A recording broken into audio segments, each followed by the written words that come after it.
শুধু মোহরানার মাধ্যমে সম্পূর্ণ যৌতুক মুক্তভাবে বিবাহ সুসম্পন্ন করে দিলাম মৌলানা।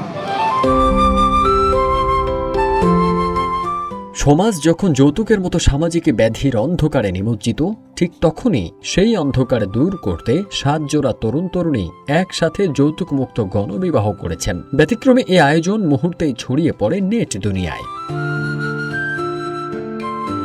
সামাজিক বৈষম্য ও কুপ্রথা রুখে দিতে আলোকিত লালমনিরহাটের আয়োজনে 7টি ইউনিয়নের 7 জন বর ও 7 জন কনে সম্পূর্ণ যৌতুকবিহীনভাবে পবিত্র বিবাহ বন্ধনে আবদ্ধ হয়েছেন।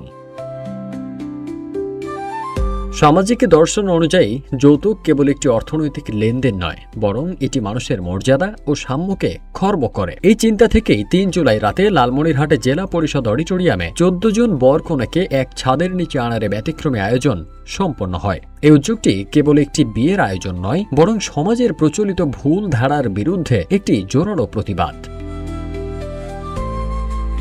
অনুষ্ঠানে প্রধান অতিথি ছিলেন দুর্যোগ ব্যবস্থাপনা ও ত্রাণমন্ত্রী অধ্যক্ষ আসাদুল হাবিব দুলু। যৌতুকমুক্ত এই গণবিবাহের আয়োজন দেখে উপস্থিত সবাই মুগ্ধ। সবাই একমত যে এমন মহৎ উদ্যোগ একটি সুন্দর ও মানবিক সমাজ গড়তে সাহায্য করবে। তাছাড়া এটি প্রমাণ করে যে আইন নয়, বরং মানুষের মানসিকতার পরিবর্তনই সমাজ বদলাতে পারে।